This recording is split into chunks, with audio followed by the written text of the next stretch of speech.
Sud Radio, faut que ça change. Anthony Martin-Smith. Bonsoir à vous et bienvenue sur Sud Radio pour ce nouvel épisode de Faut que ça change. Vous savez, 30% de la population en France est en situation de handicap et c'est pour ça que cette émission existe. Bonsoir à vous Mathéo. Bonsoir Anthony, bonsoir tout le monde. Mathéo Lamblot, ce soir vous allez avoir un coup de gueule. J'ai hâte de savoir ce que ça va être à distance avec nous. Salim Ejnaïni, toujours fidèle au poste, jamais dans le studio. Ça m'énerve. Jamais. Mais... Sauf à Las Vegas. Sauf à Las Vegas pour le CES où nous avons réussi à être en même temps ensemble à Las Vegas. Exactement. En tout cas, merci d'être malgré tout là, Salim, avec nous pour ce nouvel épisode de Faut que ça change avec une histoire, vous allez voir, passionnante. Son frère lui a dit en 2017, avant de mourir, « Fais de mon argent quelque chose pour les gens comme moi ». Il était handicapé mental, il s'appelait Philippe Stret et son frère Bernard Stret est avec nous aujourd'hui pour nous parler de son association Action Philippe Stret en faveur de l'insertion professionnelle des personnes en situation de handicap. On reviendra également aussi sur cette campagne municipale qui démarre ce lundi avec des solutions d'accessibilité pour que nous réussissions, nous autres personnes en situation de handicap, à comprendre de quoi sont faits les programmes électoral. C'est pas une mince affaire. En tout cas, vous bougez pas sur Sud Radio. Juste après nous, ce sera pas un match de rugby. Pour une fois, ce sera Jacques Pessis, les clés d'une vie. Mais pour l'instant, on va tâcher quand même de vous accompagner du mieux qu'on peut. Agissons ensemble pour une société plus juste. L'association APF France Handicap présente Sud Radio, faut que ça change. La vraie vie. Vous avez un coup de gueule, Mathéo Lamblot. Et j'ai hâte de savoir ce que c'est. Pas vraiment un coup de gueule, mais plutôt une mise au point qui me semble de plus en plus nécessaire, Anthony. Pour remettre les choses dans leur contexte, chers auditeurs, nous recevions le 3 janvier dernier notre ami le président de la Fédération des aveugles et amblyopes de France, Bruno Gendron. La fédération a ensuite relayé ce passage sur le réseau social LinkedIn. Mais voilà qu'une personne... vous dites LinkedIn, vous ? Ouais, LinkedIn. Moi je dis LinkedIn. Voilà. Moi je dis LinkedIn, à la française. J'allais en dire, pourquoi vous criez comme ça ? Parce que je suis remonté. Je suis en train de lui mettre sa chronique complètement à l'envers. Allez-y, je vous en prie. Donc je vous disais, une personne s'est illustrée par un commentaire en affirmant, je cite, que cette émission était une mise en scène et du clientélisme sur cette radio proche de l'extrême droite. Que les choses soient claires. Nous condamnons ici l'extrême droite et nous n'avons pas à y être associés. Ces propos sont faux, injustes et profondément insultants pour le travail sérieux et sincère que nous menons ici. Mais malheureusement, ce genre de commentaires, ce n'est pas la première fois qu'on les entend. Mais aujourd'hui, j'avais envie d'y répondre. Vous avez envie de répondre quoi, Mathéo ? Que franchement, à force de nous déchirer sur la cause du handicap, cela contribue au fait que malheureusement peu de choses bougent. Nous devons pouvoir nous rassembler nos combats pour en parler, pour que les choses s'améliorent, qu'il n'y ait plus ces problèmes d'accessibilité, ces discriminations et tout un tas d'autres difficultés encore. Et c'est justement pour cette raison que nous sommes là, car aucune autre radio ne le fait. S'il vous plaît, une bonne fois pour toutes, arrêtons de tout politiser et dépassons ces clivages gauche, droite, centre. On s'en fout. Ici, on est là pour discuter des problématiques. Nous recevons tout le monde. S'il y a quelque chose à critiquer ou à saluer à droite comme à gauche, nous le faisons. Alors que pour que ça bouge, arrêtons de nous mettre des bâtons dans les roues et discutons pour avancer tous ensemble vers un même chemin, le changement. Bravo, bravo. Alors, il faut pas l'énerver, mon Mathéo. Non. Quand il s'énerve, heureusement qu'il y a 2 mètres qui nous séparent quand même. Exactement. 2 mètres. Alors, comprenez bien pourquoi je suis à distance. Oui, je comprends tout à fait. Maintenant, c'est plus clair, Salim. C'est vrai que je partage ce que vous dites, Salim, Mathéo. Évidemment, il y a aucun lien possible entre nous et les extrêmes, quels qu'ils soient. Pour autant, nous respectons évidemment les choix, les orientations de chacune et chacun. Chacun est libre d'avoir son opinion politique et aujourd'hui c'est pas là le sujet. Dire que nous faisons du clientélisme, moi je suis désolé mais je vois pas en quoi. Quand on parle pas de handicap dans les médias, ça râle, et quand on parle de handicap dans les médias, ça râle aussi. Faut savoir ce que vous voulez, les amis. Salim Ejnaïni, vous en dites quoi, vous ? Pour vous répondre le plus sincèrement du monde, je me fous complètement de quelle étiquette politique que ce soit. D'ailleurs, s'il y en avait une, je ne serais pas là. Je l'affirme, je suis pas là pour ça. Je comprends mal le procès, en l'occurrence en clientélisme, je comprends mal ce qu'il peut signifier, dans le sens où il me semble ici qu'on relaye toutes les situations possibles et imaginables sur des thèmes de discrimination, sur des thèmes de choses qui doivent changer, d'où le nom de l'émission peut-être. Donc je saisis pas bien, peut-être que... Mathéo l'a changé, il faut que ça bouge. Mais peut-être que certains voudraient y avoir la parole, auquel cas on les y invite avec grand plaisir. Mais je crois qu'on est tous là pour lancer un message de fédération, de regroupement, de mouvement commun, de mouvement positif pour aller vers un éclaircissement des choses, un regard un peu amélioré et plus de clarté. On est là pour donner notre vérité parce qu'elle est trop peu entendue et trop peu représentée dans les médias. Bonsoir Bernard Sret, pardon. Bonsoir Anthony. Merci d'avoir accepté notre invitation. Vous, quand vous entendez Mathéo, vous vous dites quoi, qu'on fait du clientélisme ? Non, je ne pense pas, parce que chacun connaît mes opinions politiques. Moi, j'ai soutenu la présidente de région socialiste en étant président de son club de soutien en Bourgogne-Franche-Comté. J'ai d'excellentes relations avec elle, j'ai d'excellentes relations avec tous les hommes de bonne volonté. Et donc, hier, c'était la journée de la fraternité. On a fait une soirée avec présentation de notre livre qui sort en librairie. Ouais, et il y avait des gens de tout horizon politique qui étaient là.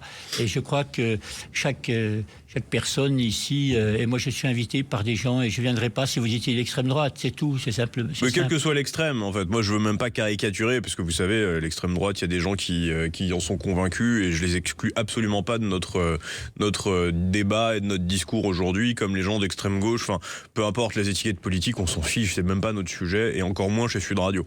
Mais en tout cas, merci d'avoir accepté notre invitation. Je le disais en introduction, en 2017, vous perdez votre frère, et avant de partir, vous lui avez demandé « Qu'est-ce que je dois faire de tes sous ?» Parce que votre frère avait de l'argent, et il vous a dit « Je veux que tu fasses des choses pour les gens comme moi ». Il était en situation de handicap mental.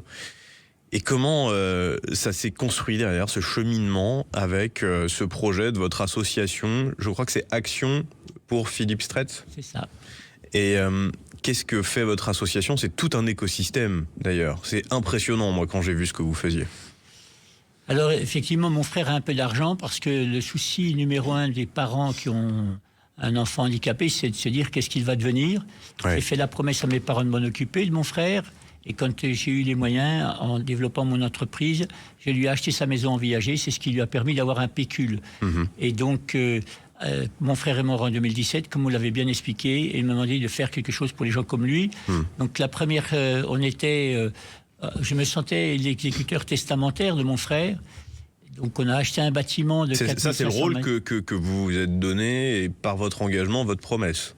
Exactement, parce qu'une promesse, ça engage, ça oblige. Sûr. Et donc, on a acheté un bâtiment, on s'est dit quels sont les axes qu'on va choisir avec des personnes qui nous ont rejoints. On a décidé d'agir pour redynamiser le secteur rural et faire travailler des personnes en situation de handicap, parce que le travail, ça guérit, le travail, ça reconstruit, et de le faire en milieu rural.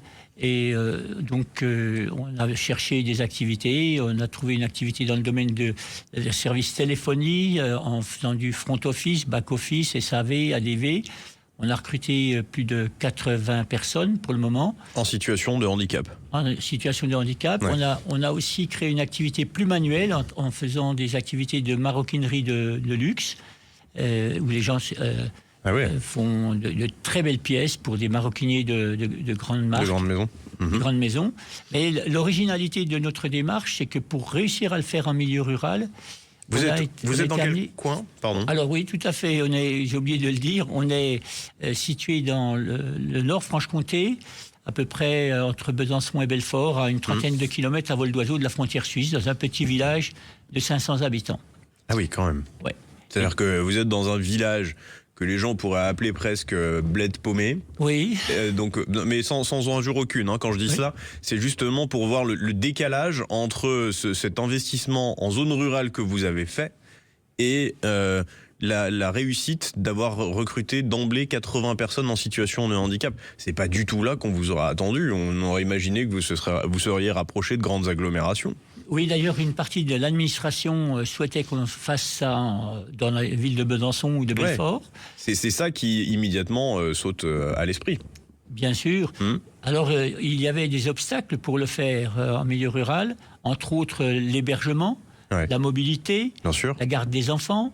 Et on a trouvé des solutions à tout ça en trouvant des logements qu'on nous met à disposition de nos collègues qui nous rejoignent provisoirement le temps qu'ils revoient si ils peuvent s'adapter au métier.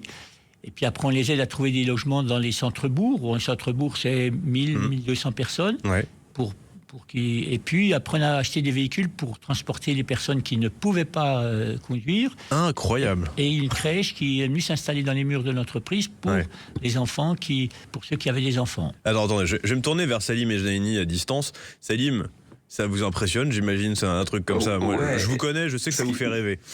Mais ce qui est formidable, c'est effectivement le côté bled paumé avec tout son charme que ça peut susciter. Je reprends l'expression volontairement. Mais moi, je me pose quand même une question dans tout ça, c'est que on a tendance à faire le rapprochement entre adaptation aujourd'hui au handicap et à la mobilité liée au handicap et urbanisme. Comment est-ce que vous avez fait pour lier à la fois le charme de ce petit village, de ces coins très sympas et campagne, avec tous les écueils du handicap et de la mobilité?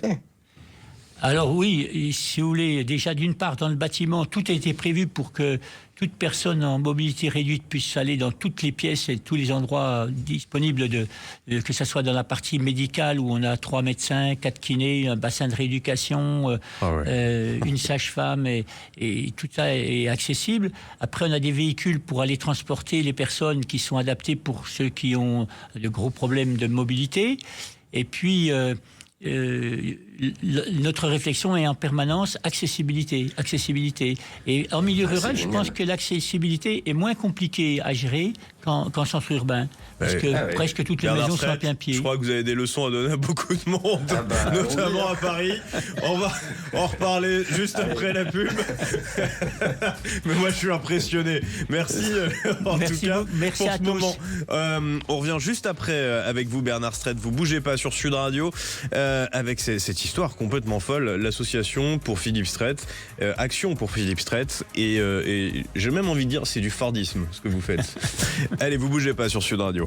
Sud Radio, faut que ça change. Anthony Martin-Smith. Et la campagne électorale a commencé ce lundi avec forcément des difficultés autour de l'accessibilité. Toujours avec moi Mathéo Lamblot, Salim et Jnaini à distance. Bernard Streit avec son association qu'il a montée pour son frère Action pour Philippe Streit. Et puis Raphaël Valenti qui va nous rejoindre tout de suite par téléphone pour nous parler justement de ces élections électorales. Et avec Bernard Streit, on va continuer à parler de son association qu'il a montée pour son frère. Municipal, Anthony, les élections. J'ai dit quoi ? Électorales. Élection électorale ? Élection électorale. Heureusement que vous êtes là, Salim. Voilà, merci. Et ben voilà, si vous avez envie de vous présenter aux électorales, vous pouvez. Allez, c'est parti. On va justement parler des élections municipales. Sud Radio, faut que ça change. La story de la semaine. Heureusement qu'il est là, ce Salim et Jnaini. Raphaël Valenti, vous êtes avec nous par téléphone. Bonsoir à vous. Bonjour et bonsoir Anthony et à tous. Bravo pour l'humour de l'émission, ça fait toujours du bien. Bon, écoutez, vous savez, il nous reste que ça. Avec plaisir. Voilà, donc on fait avec ce qu'on a. Donc moi, j'ai envie, Raphaël, que nous parlions des élections électorales. Parlez-nous du coup. Alors vous êtes spécialisé dans l'audiodescription, le développement et la démocratisation de l'audiodescription. Cette technique qui permet de décrire n'importe quelle image, qu'elle soit vivante ou immobile, pour les personnes aveugles et malvoyantes, pour pouvoir suivre un film, un spectacle. Et vous avez décidé de vous attaquer aux élections municipales avec ces affiches, parce que on peut regarder un programme électoral, un programme politique sur un site internet d'un parti, à condition évidemment qu'il soit rendu accessible. On n'arrête pas d'en parler dans cette émission. Mais il y a un truc, c'est l'image de cette affiche commune que chaque candidat met, et que celle-ci qui n'est pas visible forcément puisque c'est une photo. Moi je me rappelle de Nicolas Sarkozy à l'époque en 2007 qui avait fait le choix, puisqu'il n'était pas très grand, je crois pas que ça ait changé d'ailleurs, et qui du coup pour masquer cette petitesse qui pouvait lui enlever toute forme de charisme ou de virilité, encore que ça se discute, il avait choisi un plan américain, donc un plan à partir de la taille. Et ça, moi, je me rappelle qu'on en avait beaucoup discuté à l'époque dans les médias. Parce que ça montrait justement la manière dont on travaille l'image. Ça, c'est votre travail finalement, de traduire aux personnes déficientes visuelles ces choix qui sont faits par les femmes et les hommes politiques, parce que l'image finalement dit beaucoup dans une élection. C'est complètement ça. C'est ça, l'audiodescription, c'est une technique d'écriture qui permet de traduire les images en mots pour pouvoir rendre une œuvre ou un support quelconque accessible aux personnes déficientes visuelles. Et moi, dans ma société, donc comme vous l'avez dit, mon but, c'est de développer l'audiodescription dans tous les domaines du quotidien au mieux, et évidemment de m'attaquer aux élections en passant par ce projet qu'on a mis en place dans ma société qui s'appelle les affiches parlantes. Et votre société, c'est Zeugma Concept. C'est Zeugma Concept, exactement, où là, on a mis au point donc ces affiches parlantes déjà pour le cinéma, puisqu'une affiche, c'est le premier contact émotionnel avec une œuvre, et puis pour les personnes qui voient, on a immédiatement toutes les informations, l'émotion et l'atmosphère que l'affiche dégage.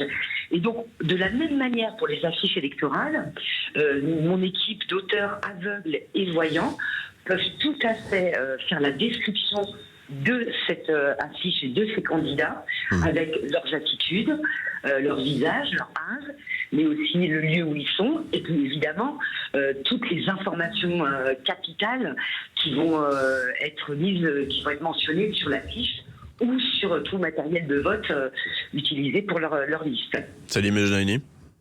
C'est extra de se dire qu'il y a qui a ces dispositifs-là. Ça avait été fait, je crois aussi, pour les présidentielles. Je n'arrive plus à me souvenir, c'était en 2012. Je crois que c'était en 2012. Tout le monde n'avait pas donné son accord pour ça. Comment est-ce que vous gérez justement ce sujet? Est-ce que vous demandez la permission? Est-ce que vous demandez l'assentiment pour les termes employés? Comment est-ce que c'est mis en place? Ah oui, tout à fait. De toute façon, à chaque fois qu'on va travailler sur une image, on fait ça en collaboration avec la personne concernée.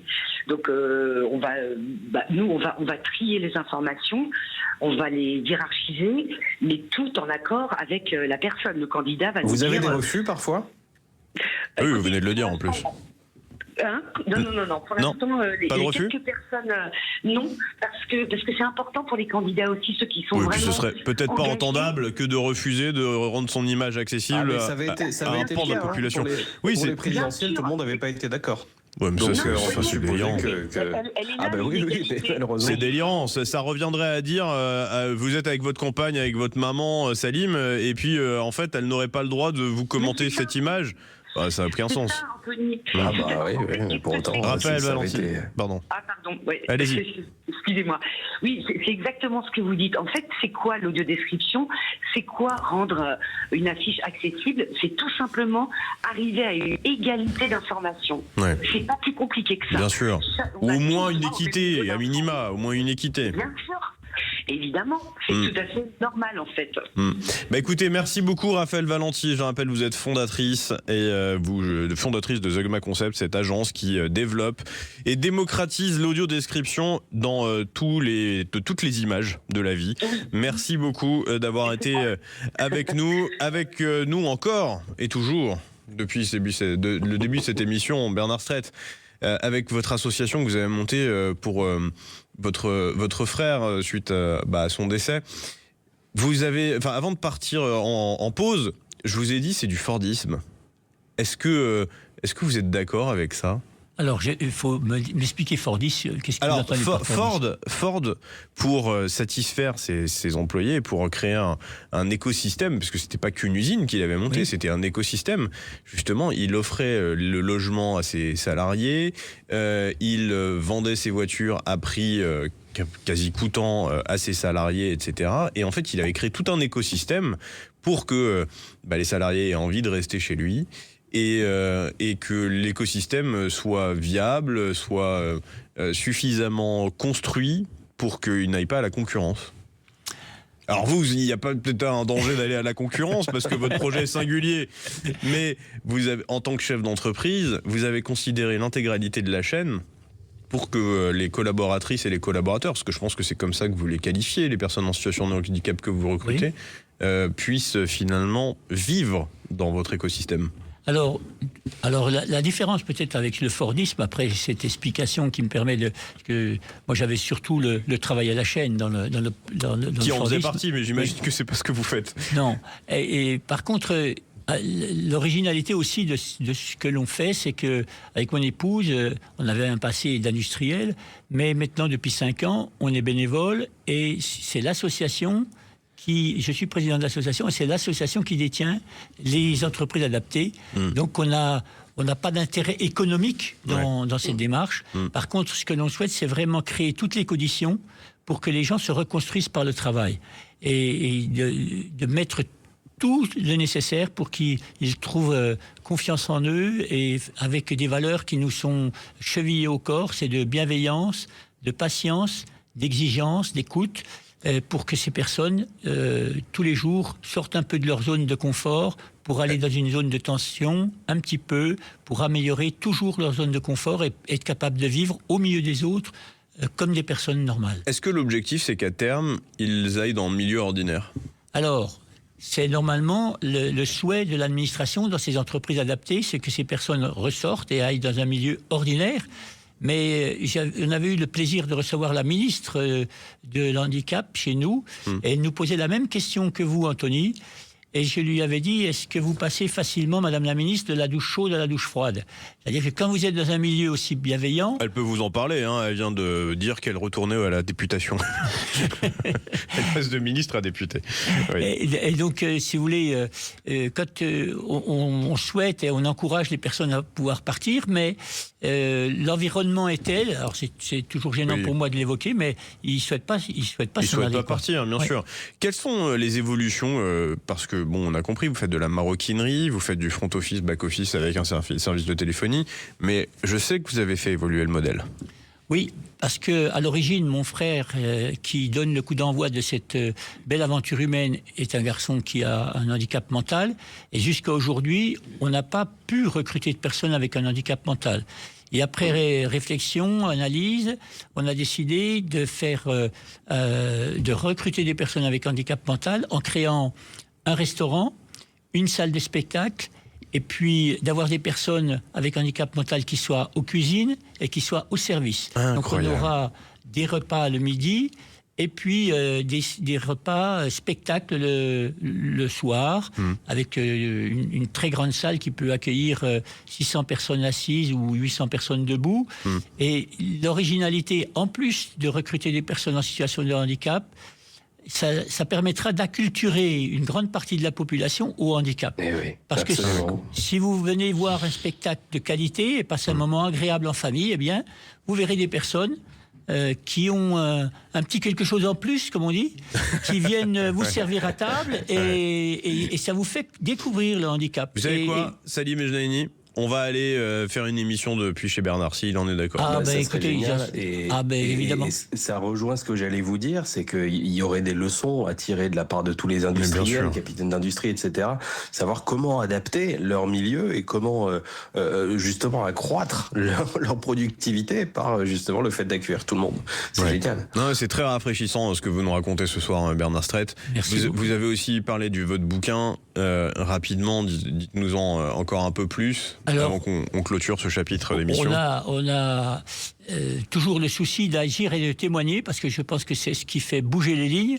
Donc, on a décidé, après 5 années, d'écrire un livre, pas parce qu'on a fini notre démarche, mais parce que je pense que les fondations de cette cathédrale de fraternité qu'on construit sont finies.